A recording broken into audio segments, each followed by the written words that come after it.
Hola, mi nombre es Renato Ureta, soy docente del programa de matemáticas de Puente Alto y el objetivo de este material es revisar algunos ejercicios de más 205 de álgebra y trigonometría, específicamente hablando de la guía resumen para la preparación del examen.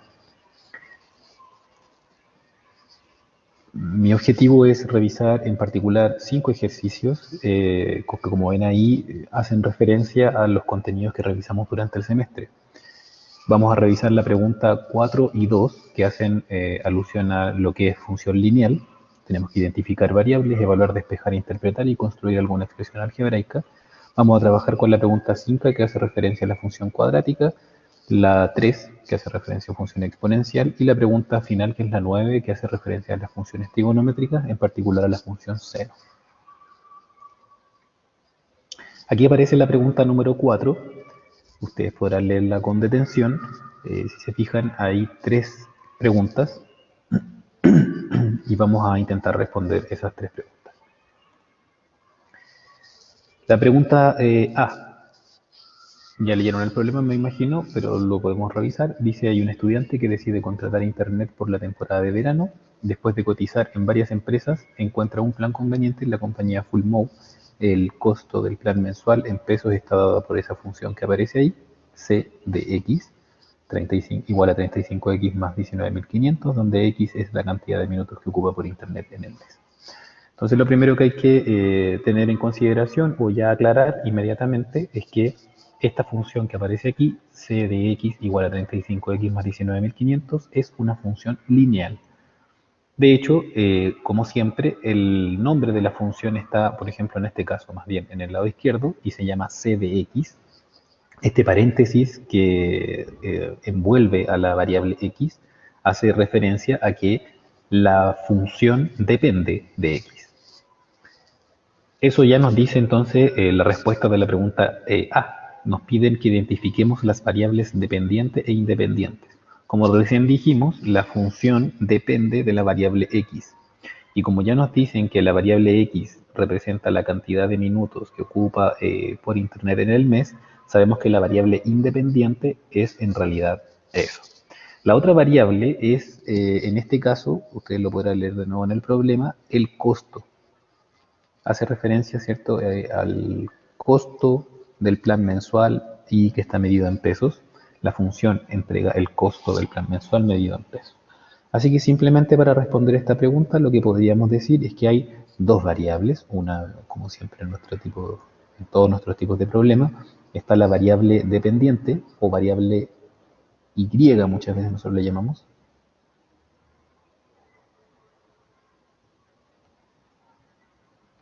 que en nuestro caso se llama variable c de x o y, como quieran llamarle, y que representa al costo del plan y que está medido en pesos.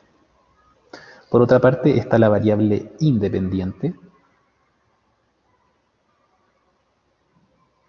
y como ya dijimos, representa, o más bien está representada por la variable x, que ahora sí representa en el problema la cantidad de minutos ocupados.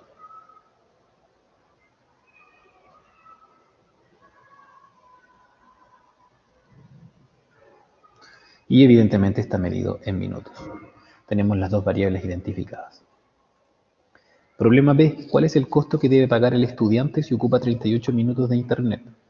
Una vez más, recordando lo que hicimos anteriormente, la variable x mide la cantidad de minutos ocupados y en este caso x es 38. Así que lo que vamos a hacer para calcular el costo es reemplazar el valor de x por 38 y ver qué es lo que resulta. Así que este es un problema de reemplazo. Por lo tanto, lo que vamos a hacer, insisto, es tomar la función c y donde diga x, reemplazar la x por 38. Lo que acabo de escribir aquí es que la función c la voy a evaluar en 38.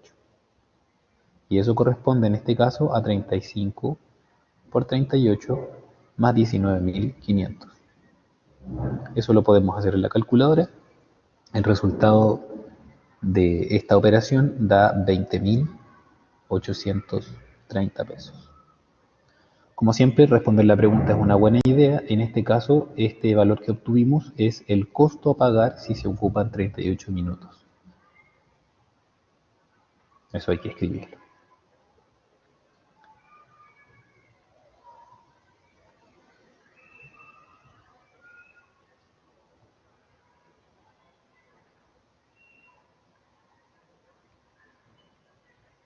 Como estaba en pesos, vamos a poner signo peso.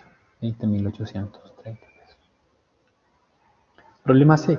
¿Cuántos minutos ocupa el joven o el estudiante si canceló o pagó en el mes 21.250 pesos?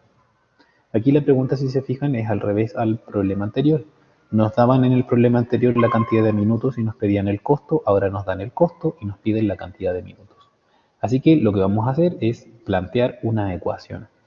Como conocemos c de x en este caso, voy a escribir en el lado izquierdo 21.250, que es el valor de c de x. Y esto lo vamos a igualar a 35 veces x más 19.500, que es el valor de la función o la expresión de la función que nos debería para algún x resultar 21.250 pesos. Esto, como se fijan, es una ecuación porque tiene el símbolo de igualdad entre medio y tiene una sola incógnita que es la variable x, y habrá que despejar x. Para despejar x vamos a hacer las operaciones inversas de siempre. En el lado derecho, por ejemplo, estoy sumando 19.500, así que voy a restar a ambos lados 19.500.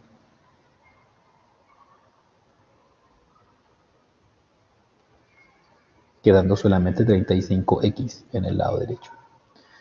Como en el lado derecho estoy multiplicando el x por 35, voy a dividir todo por 35.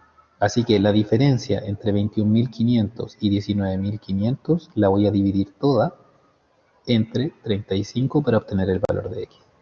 Una vez más, como les digo, eso lo podemos hacer en la calculadora para resultar en este caso 50.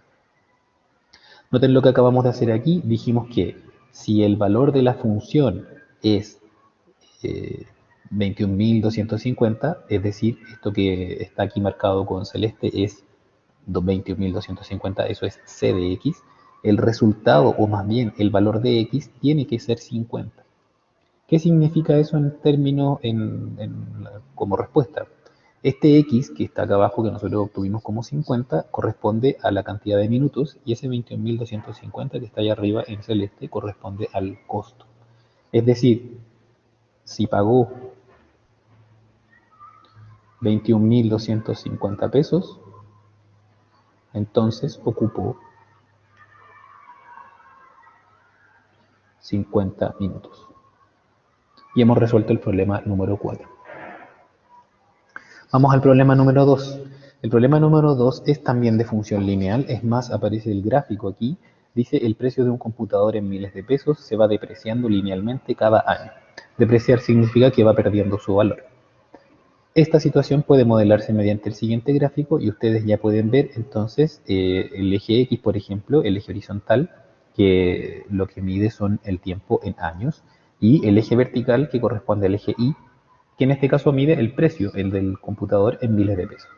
Y como pueden ver también, hay una recta, una función lineal que va decreciendo. Mientras más años pasan, el precio va decayendo. Un ejercicio que podría ser interesante podría ser interpretar qué significa cada uno de estos dos puntos que aparecen aquí. Como siempre, recuerden que cuando uno escribe un punto en el plano, la primera coordenada es la coordenada X y la segunda coordenada es la coordenada Y. Cuando hablamos de X y de Y, hacemos referencia al eje X, o a la variable más bien que está en el eje X, y a la variable que está en el eje Y. Por una cuestión de convención, el eje X es el eje horizontal y el eje Y el vertical. Por lo tanto, este primer X que yo marqué aquí, este 1 de este punto, por ejemplo, representa en este caso a un año. Y este Y, que marqué aquí en segunda instancia, el 570, representa a 570 miles de pesos. Es decir, en este punto, que estoy marcando ahora con celeste, el punto 1,570 representa que el valor del computador transcurrido un año es 570.000 pesos. Bien, la pregunta no era esa, lo que nos preguntan aquí es determinar la forma algebraica de la función f de x igual a mx más m. Esa es la pregunta que nos hacen. ¿Qué modela esta situación? Si uno mira esta función, entonces recuerda que esto de hecho es una función lineal. Esta es la forma algebraica genérica de toda función lineal y que, como pueden ver de nuevo, tiene dos elementos que son importantes. El primero es este m, que es la pendiente, y el segundo es esta n, que es el coeficiente de posición. Gráficamente la pendiente m indica, términos numéricos y gráficos, indica si la función es creciente o decreciente. En este caso la función es decreciente. Si uno la mira de izquierda a derecha, va cayendo, va decayendo. Por lo tanto, la pendiente tiene que ser un número negativo. Y el caso n es el coeficiente de posición, que gráficamente representa el punto en el cual corta la recta en el eje y. Como no podemos visualizar ese punto, entonces vamos a tener que calcularlo. Pero para eso tenemos o disponemos más bien de dos puntos en la gráfica. Tenemos 2x y 2y, por tanto. Tenemos lo que podríamos llamar punto 1 y tenemos lo que podríamos llamar punto 2. Súper original. En cada uno de los puntos tenemos dos coordenadas. La primera coordenada le podríamos llamar muy originalmente también x1. La segunda coordenada del punto 1 podríamos llamarle y1. Mientras que la primera coordenada del punto 2 podríamos llamarle x2 y la segunda coordenada del punto 2 y2. Con esa información podríamos resolver este problema de muchas maneras. Yo voy a usar una de esas formas para resolverlo, y que consiste en recordar cómo se calcula la pendiente de una recta. La pendiente de una recta es una fórmula que uno tiene o dispone, una recta ahí, y que nosotros típicamente lo habíamos estudiado en el curso como un valor que nosotros llamamos m, que correspondía a la diferencia de dos valores y entre dos valores x. Aquí lo importante es el orden en el cual uno resta esas y y esas x, que tiene que ser consecuente. En este caso tengo identificados tanto el i2, el i1, el x2 y el x1, así que será cosa de reemplazar. La pendiente en nuestro caso de la recta debería ser igual entonces a la diferencia entre 330 menos 570 y todo dividido entre 4 menos 1. Eso me da entonces en este caso un valor de menos 80.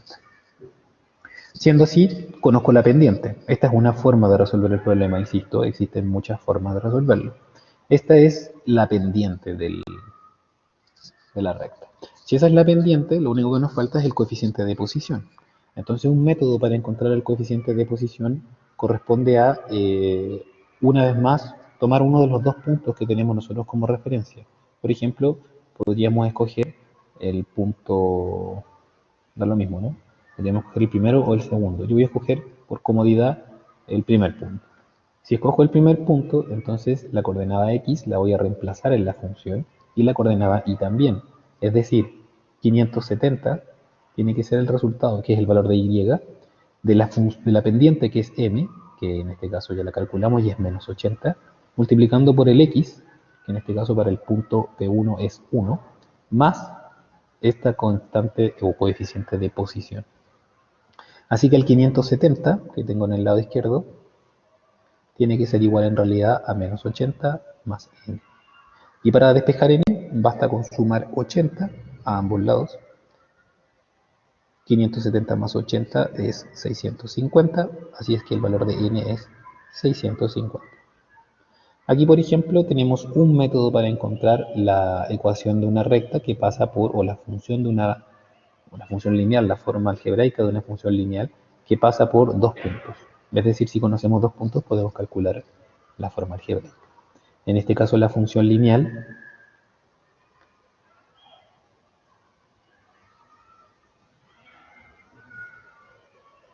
debería ser f de x o y, como ustedes quieran, igual a m, que en nuestro caso es menos 80, tal como habíamos predicho, por x más 650. Y hemos resuelto el problema número 2. Vamos al problema número 5. El problema número 5, ya lo pueden ver en la gráfica, es una función cuadrática. Dice que la ocupación de camas de hospitales en el país se estima por la función cuadrática que aparece aquí, aparece su forma algebraica, donde f de x indica el número de enfermos y x indica los días del año. pertenecientes al intervalo entre 1 y 365. Típicamente un año tiene 365 días, así es que tiene sentido que si X indica los días del año, estos vayan entre 1 y 365. Esto habla de la variable X. La variable X, como habíamos dicho inicialmente, se ubica en el eje horizontal o eje X. Y si se fijan de nuevo, el eje X, o lo que nos va a interesar desde el eje X, van a ser los números entre el 1 y el 365, que probablemente va a estar por ahí. ¿Sí? Es decir, no nos va a interesar toda la curva por completo, sino que nos va a interesar una porción de curva. F de x, por su parte, que es la variable y, representa en este caso al eje vertical y mide la cantidad de enfermos. Las preguntas son tres. Vamos a la primera. La pregunta es, ¿cuántos enfermos se estima que habrá al finalizar el día 62? Si uno mira la gráfica simplemente, por aquí está 40, ahí está 80, al medio entre 40 y 80 estará 60, así que 62 estará muy cercano a la mitad. Por aquí debería estar el punto que tiene coordenada x igual a 62 y por acá su correspondiente y. Lo cual significaría que a los 62 días tienen que haber entre 15.000 y 30.000 enfermos. Claro, la aproximación es pésima. ¿Cómo resolver el problema de forma más exacta entonces? Yo creo que ya se fijan, pero lo que vamos a tener que hacer aquí en este caso es reemplazar. Entonces vamos a calcular la función f que mide la cantidad de enfermos, pero en 62. Y eso significa que vamos a reemplazar cada x por 62. ¿Qué dificultades podría traer este tipo de problemas en una evaluación? Bueno, la primera dificultad es no tener calculadora, así que desde ya lleven calculadora para el examen. La segunda dificultad podría ser que uno escriba mal los datos de la calculadora, así que estén atentos a lo que están escribiendo. La tercera dificultad podría ser eventualmente no fijarse en los signos. Aquí, por ejemplo, hay un signo que es importante, que es ese signo negativo que está aquí al comienzo. La función es menos x al cuadrado. Como el menos está fuera del x al cuadrado, no necesita poner paréntesis a este valor, 62, cuando uno reemplaza el 62. ¿Sí? Bueno, si uno hace eso en la calculadora, el resultado que debería dar es 24.638. ¿Qué significa este número que obtuvimos cuando el x es 62? Si el x indica la cantidad de años y f de x indica el número de enfermos, significa que transcurridos 62 días,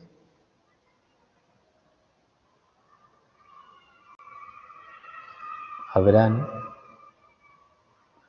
24.638 enfermos. Vamos a la pregunta B. ¿Hasta qué día el del primer semestre del año se estima que habrán 14.352 enfermos?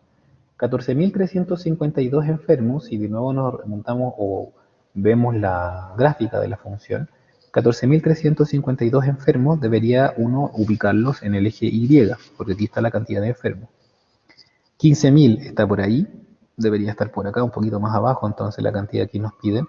Pero si se fijan, si vamos hacia la derecha, vamos a ver la primera intersección con el eje X, que debería estar por aquí, y más adelante hay una segunda intersección con el eje X. Es decir, esa cantidad de enfermos se encuentra en dos momentos del año. La pregunta de todas formas hace referencia a qué día del primer semestre, es decir, qué día de la primera parte del año. ¿Cómo resolver un problema de este estilo? Nuevamente hay que identificar las variables. Como nos están entregando en este caso el total de enfermos que hace referencia a la variable f de x, y nos están preguntando para esa cantidad de enfermos cuántos días deben transcurrir que corresponden a la variable x, lo que tenemos que hacer entonces es encontrar a partir de f de x el valor de x. Muy similar a lo que hicimos en la función lineal, lo que vamos a hacer entonces es tomar la cantidad de enfermos que son 352 e igualarlos en la función a menos x al cuadrado más 365x más 5.852. Y lo que vamos a intentar hacer ahora es despejar x. ¿Cómo se despeja x de una función de una ecuación de esta forma? Esta es una ecuación cuadrática o una ecuación de segundo grado también le llama la gente. Sí, de hecho es más correcto decir de segundo grado. Esto es una ecuación cuadrática. ¿Cómo resolver una ecuación cuadrática, una ecuación de segundo grado? Para resolver una ecuación de segundo grado, lo que hay que recordar es una suerte de fórmula que nos permite resolver una ecuación de segundo grado. La voy a anotar por aquí, con otro color. Si uno tiene la siguiente ecuación, a por x al cuadrado más b por x más c igual a 0, entonces las soluciones son un poema, ¿cierto? Menos b más y menos, son dos soluciones. La raíz cuadrada de b cuadrado menos 4 por a por c, todo dividido en 2 por a. Esto nos da dos soluciones. La solución que vamos a llamar típicamente x1 y la solución que también vamos a llamar x2. Entonces, en este caso, si se fijan, no estamos en condiciones de identificar a, b y c porque no tenemos a por x al cuadrado más b por x más c igual a 0.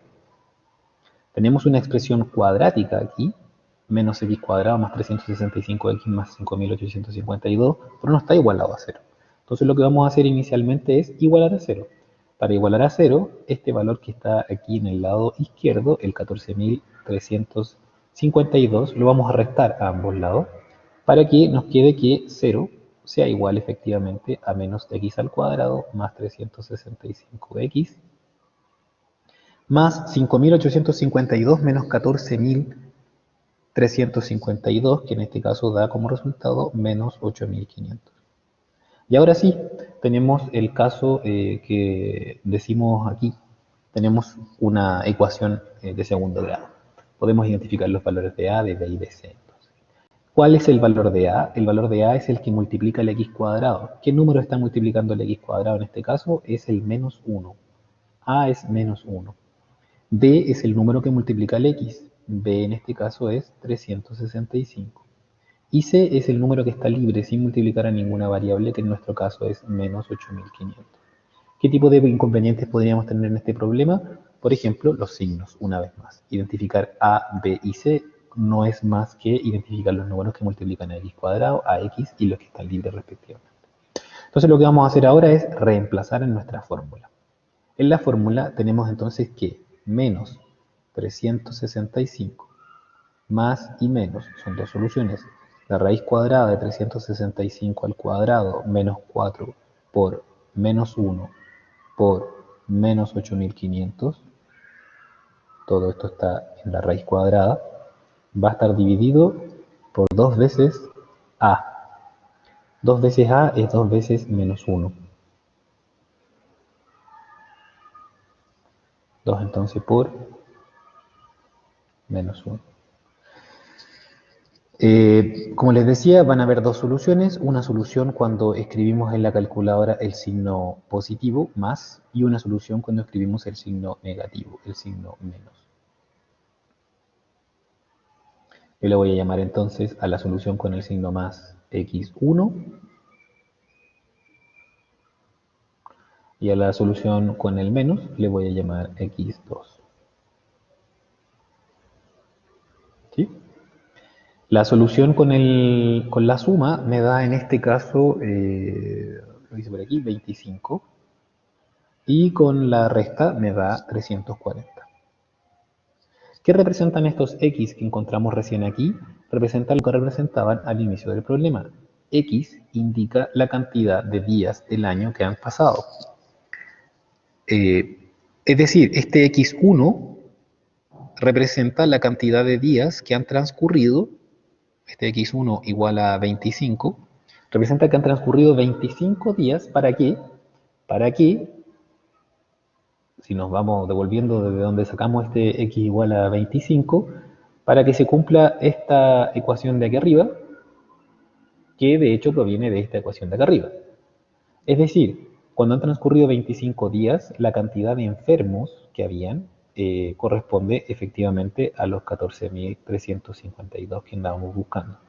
Por otro lado, si transcurren 340 días, pasa exactamente lo mismo. Hay 14.352 enfermos. Como la pregunta es, ¿qué día del primer semestre se estima que habrá esa cantidad de enfermos? Entonces la solución de este problema o la respuesta de este problema debería considerar los 25 primeros días.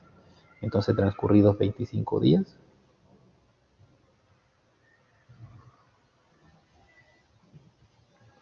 habrán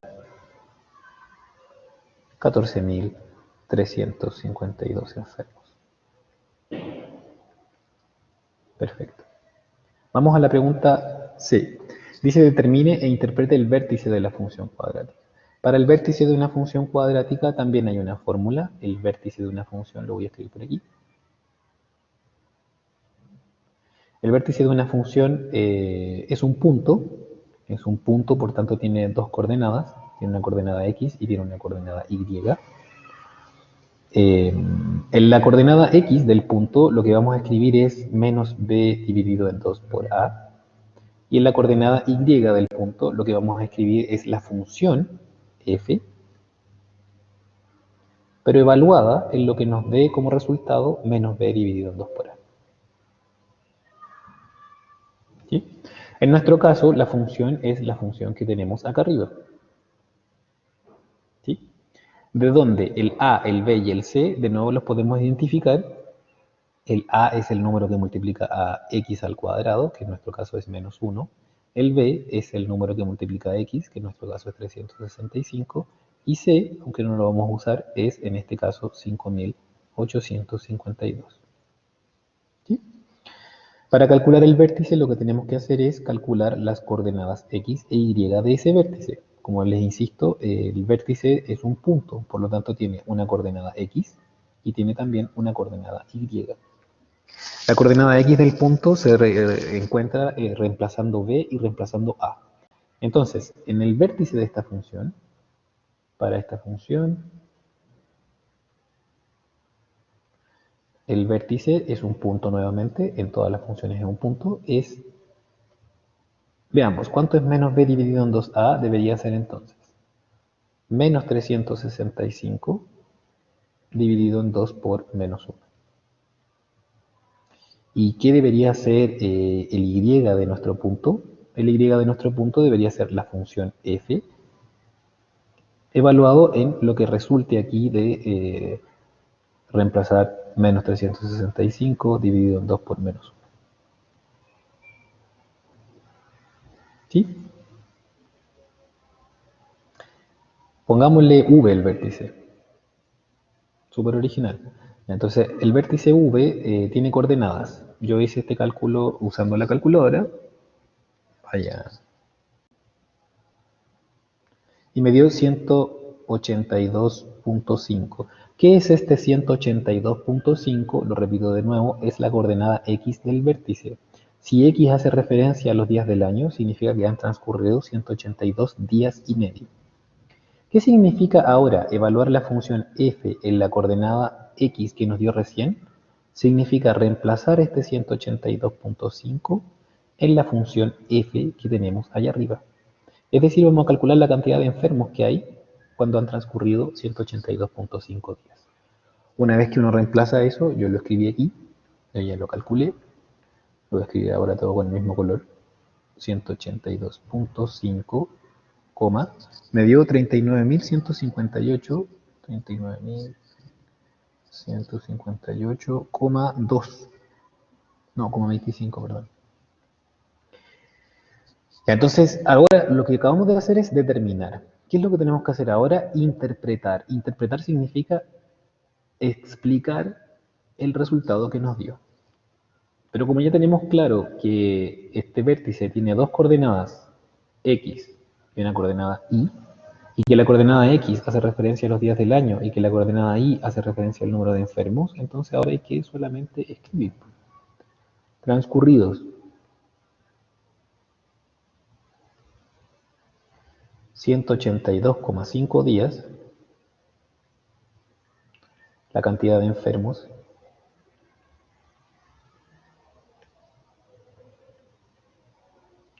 es 39.158. Aproximadamente voy a escribir. ¿Sí? La razón es que como son personas, 39.158,25 no tiene mucho sentido. ¿Qué cosa podríamos notar de este resultado? Que además es el valor máximo. Si ustedes miran la curva, la parábola, justo en la mitad, en los 182,5 días aquí, hay una cantidad máxima de pacientes, de enfermos. Esa cantidad máxima es la que nosotros calculamos hace poco. La cantidad máxima, 39.158 pacientes aproximadamente, enfermos. ¿Sí? Así que podríamos agregar eso también a la respuesta. En ese punto se encuentra la cantidad máxima de enfermos. Y con eso hemos resuelto el problema número 5. Vamos al problema número 3. Dice que se ha proyectado que dentro de 3 años la población en millones de habitantes de una ciudad se puede determinar con la función exponencial p evaluado en t igual a 0,65 por e a la 0,034t. Y nos hacen 4 preguntas una vez más. Vamos con la primera. La población inicial. Como siempre, una buena idea es identificar las variables. Tenemos una variable que es la variable t. La variable t escrita en la función está en este caso dentro de los paréntesis, o sea, estamos diciendo que la población depende de los años. Así que la variable t es nuestra variable independiente. Se mide en años. Y la población, que es lo que resulta de reemplazar nuestro t en la función, se mide en millones de habitantes. Hay que tener en consideración esto, parece poco importante, pero es sumamente importante. Estamos midiendo la población no en habitantes, en millones de habitantes. Vamos a lo nuestro entonces. Si t es la cantidad de años, y nos preguntan por la población inicial, entonces lo que podríamos hacer es tomar la función p y reemplazarla en el inicio. En el inicio significa que han transcurrido 0 años. Vamos a reemplazar en 0 entonces. 0,65 por e elevado a 0,034 por 0. Esto no debería requerir calculadora, puesto que debería darnos 0,65 por e elevado a 0,034 por 0. Cualquier número por 0 da como resultado 0. Es decir, tenemos 0,065 por e elevado a 0. Y cualquier número elevado a 0 excepto el 0 es 1. Así que aquí tenemos en realidad 0,65 por 1, que suele ser 0,65. Así es que, si tenemos que el tiempo o la cantidad de años iniciales es 0, ese es el tiempo en años, han transcurrido 0 años, el resultado debería ser la población. Pero recuerden, está en millones de habitantes, así que hay que multiplicar ese resultado por 1.000.000. Por tanto, la población inicial, podríamos decir, como respuesta, es 65, bueno, 0,65 por 1.000.000, 650.000 habitantes. Ahí está multiplicado por 1.000.000, ¿cierto? Perfecto. Vamos a la siguiente. ¿Cuál será la población en 12 años más? Bueno, ¿qué creen ustedes? Una vez más, vamos a reemplazar. Entonces vamos a tomar la función p y la vamos a reemplazar el t por 12. 0,65 por e elevado a 0,034 por 12. Quizás aquí ya sí necesite calculadora.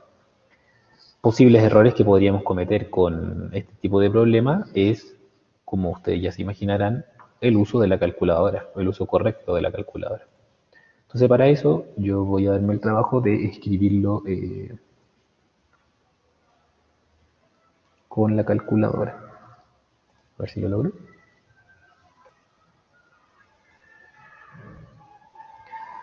Entonces para eso lo primero que hice fue, bueno, prender la calculadora. Eso es lo primero. Y escribir. Teníamos que escribir 0,65 multiplicando al número de Euler. El número de Euler en la mayoría de las calculadoras se encuentra en el botón de logaritmo natural. Si ustedes miran, por ejemplo, en este caso, el logaritmo natural, arriba, en rojo, está el número de Euler, y arriba a la izquierda, en amarillo, está e a la x. Voy a usar entonces la función e a la x en amarillo. Para eso, shift, logaritmo natural, y aparece en la pantalla el e. Como en mi calculadora el e ya está elevado a x, no debo colocar el símbolo de elevado. Si coloco el símbolo de elevado, entonces va a dar error. No lo voy a colocar.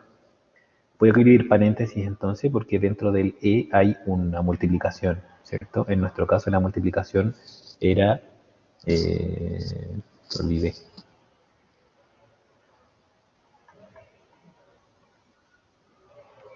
0,034 por t.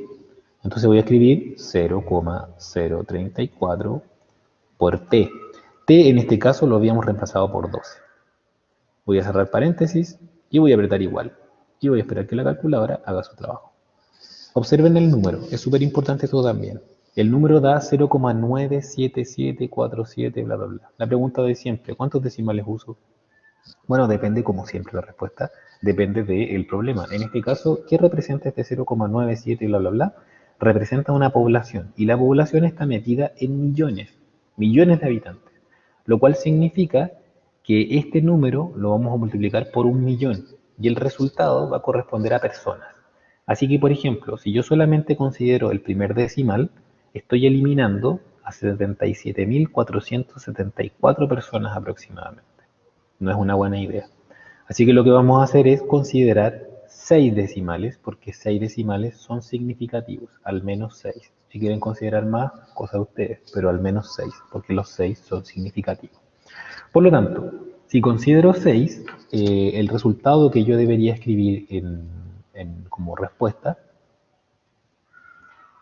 a ver si logro volver a donde estábamos.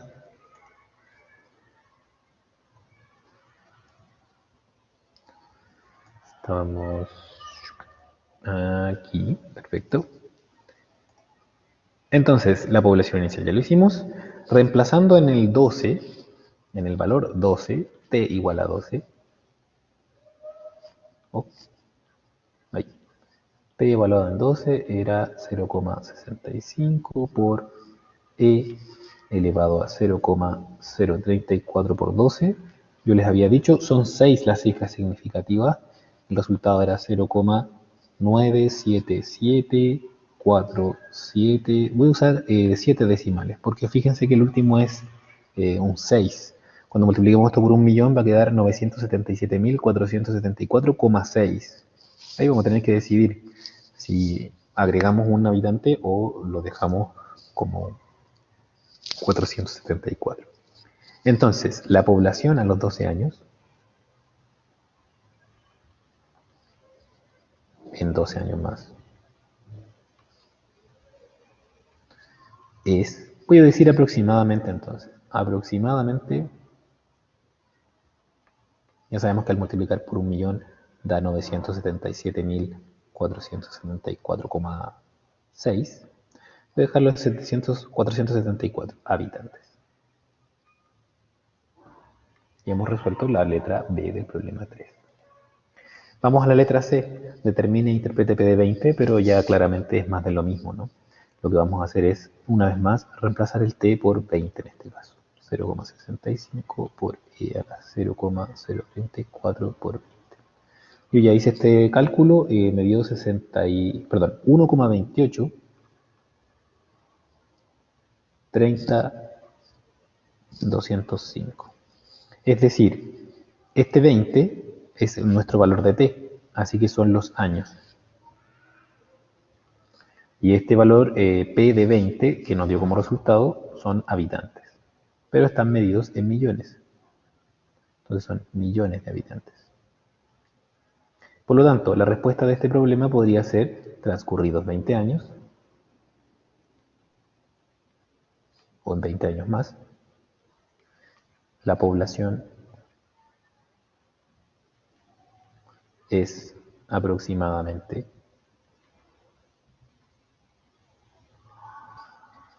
voy a multiplicar esto por 1.000.000 entonces, 1.283.020 habitantes.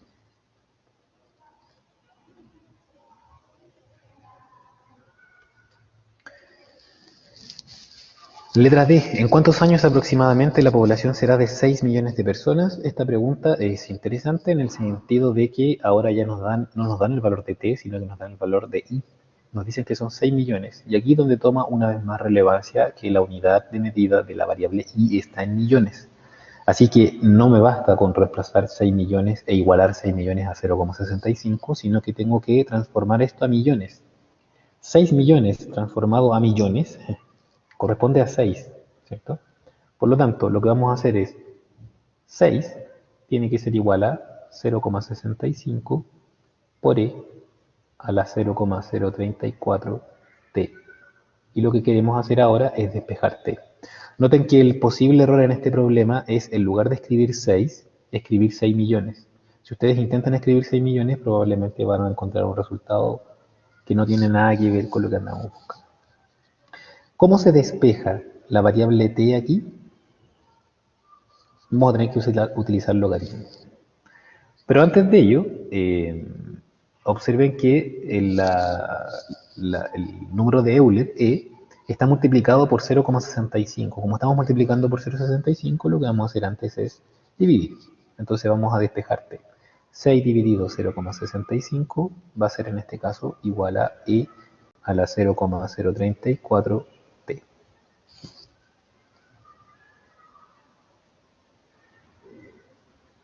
¿Sí? Para eliminar esta e, vamos a utilizar logaritmo natural. Entonces voy a aplicar logaritmo natural en el lado izquierdo de esta división. Y cuando uno aplica logaritmo natural en el lado derecho, lo que rescata es el exponente. Recuerden que el logaritmo natural y la exponencial en base Euler son funciones inversas. El 0,034 está multiplicando al t, así que finalmente logaritmo de 6 dividido en 0,65, respeten los paréntesis en la calculadora, vamos a dividirlo por 0,034 y lo que nos debería dar es el valor de t. Yo ya hice este cálculo y me dio 65,3688, bla, bla, bla, bla, bla. ¿Cuántos decimales son interesantes o importantes aquí? Recuerden qué significa t. T significa en este caso la cantidad de años. Así que ¿cuántos decimales van a ser importantes? Bueno, va a ser importante dependiendo de cuánta precisión ustedes quieran. Como la función se mide en años, probablemente 1 o 2 decimales es suficiente. Así que la respuesta podría ser aproximadamente en 65,3 años habrán 6 millones de habitantes. Algo importante de esta respuesta es que 65,3 años no son 65 años y 3 meses. Recuerden que un año tiene 12 meses. Y por último, esta es la pregunta que hace referencia a la función seno. En este caso, dice que hay un péndulo que oscila perpetuamente describiendo un movimiento armónico simple. Un movimiento armónico simple tiene un montón de características, pero podríamos quedarnos simplemente con que describe una gráfica similar a la que está dibujada. Aquí está el monito. Aquí arriba hay una pared o una viga y tienen desde un punto, desde un cáncamo si quieren, una cuerda que tiene un peso atado en su extremo y uno toma ese peso, lo desplaza hacia uno de los lados y lo suelta. Lo que va a producirse es este movimiento que uno llama movimiento pendular. ¿Sí? Cuando uno grafica este movimiento pendular, o lo grafica en el tiempo, grafica la ubicación del péndulo. Piensen, por ejemplo, que si yo me ubico aquí en el centro, estoy a 0 centímetros de movimiento. Si el péndulo se desplaza hacia la derecha, entonces tiene una cantidad de centímetros que se desplaza hacia la derecha. Si se devuelve desde la derecha hacia la izquierda, va a llegar a 0 de nuevo, se va a desplazar hacia la izquierda, va a llegar a un tope, va a llegar a 0 de nuevo, se va a desplazar hacia la derecha, va a llegar a un tope, etcétera, etcétera, etcétera. Estos valores tope se llaman típicamente A y que tienen que ver con la amplitud del movimiento.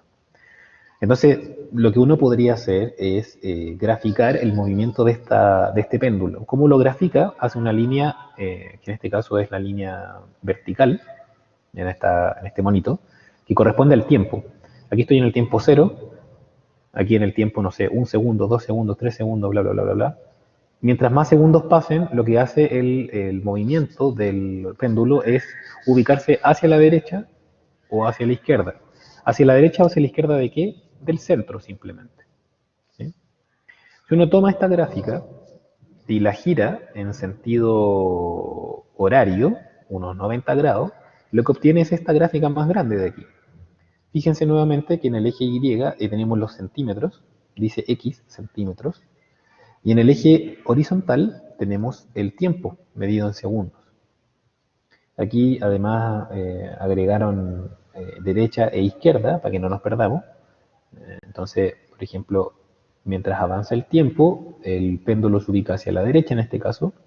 Aquí alcanza su tope, se devuelve, llega al centro, ahora se va hacia la izquierda, alcanza su tope, se devuelve, llega al centro, va hacia la derecha, etcétera, etcétera. Es un movimiento pendular en el tiempo. ¿Qué función modela este problema? Esta función que está escrita acá arriba. La función que modela el problema en este caso es la función 6 veces el seno de pi dividido entre 4 o pi cuartos por x.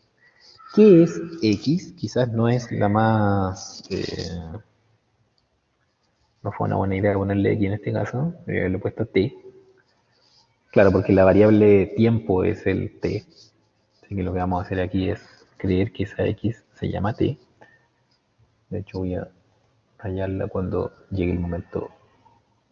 Ya lo voy a hacer al tiro. Entonces la función es f de t, no de x. Esto tiene sentido, ¿cierto? Porque la variable independiente en nuestro caso no es el desplazamiento, no es la posición del péndulo, sino que el tiempo. La posición del péndulo depende del tiempo transcurrido.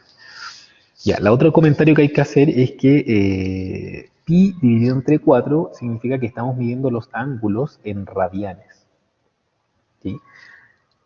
Así es que si ustedes tienen la calculadora en modo degrees, en modo D, voy a compartir de nuevo la calculadora para que recordemos eso, lo que les aconsejo es que este pi, que hace referencia a media vuelta en una circunferencia, lo consideren como 180 grados.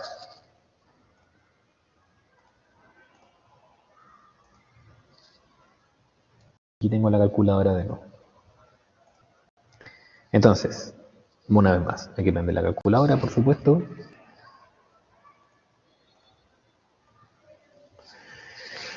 Si se fijan, por ejemplo, en esta calculadora, acá arriba en la pantalla, cuando yo la prendo, aparece marcada la letra D. La letra D significa que voy a trabajar en ángulos sexagesimales, los ángulos con los cuales trabajamos típicamente. Sin embargo, si yo quisiera trabajar en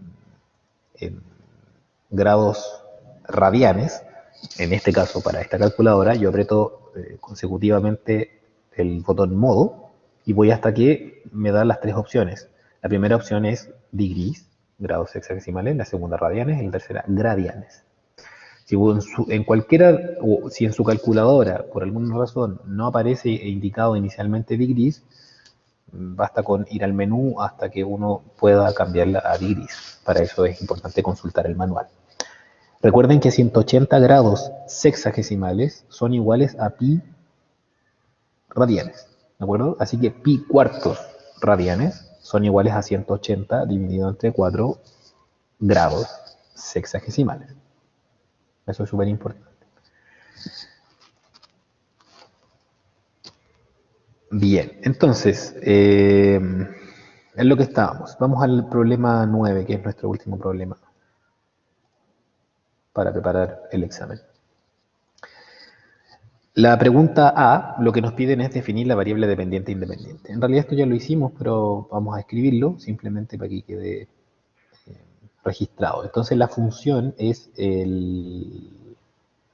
podríamos decir que la variable dependiente, VD dice ahí, corresponde a la posición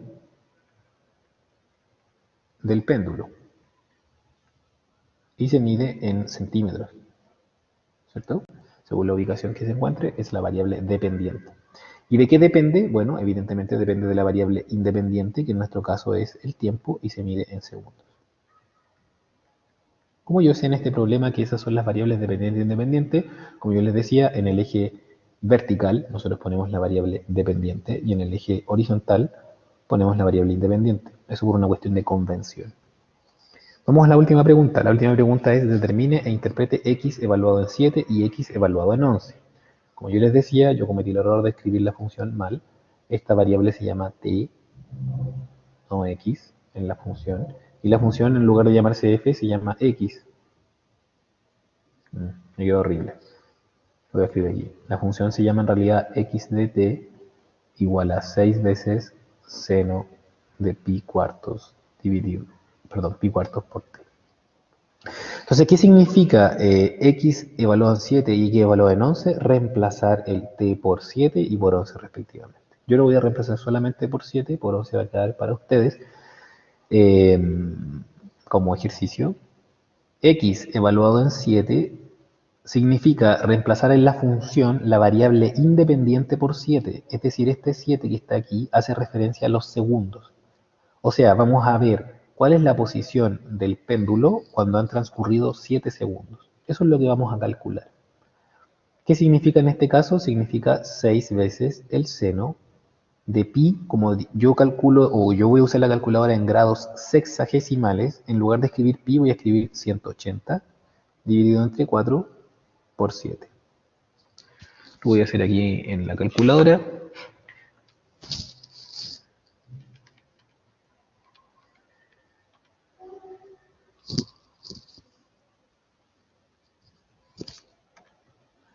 Y lo que me dio es menos 4,24 aproximadamente.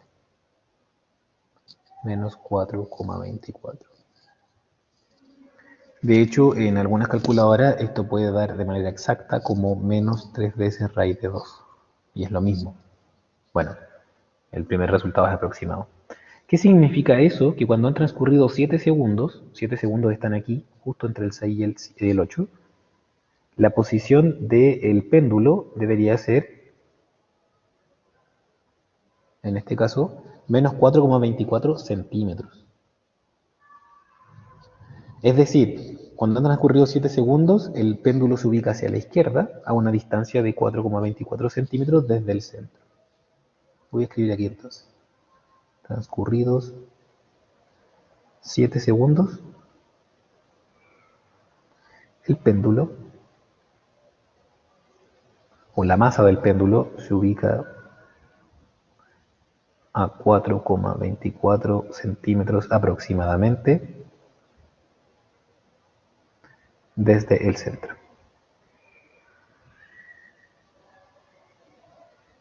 Hacia la izquierda.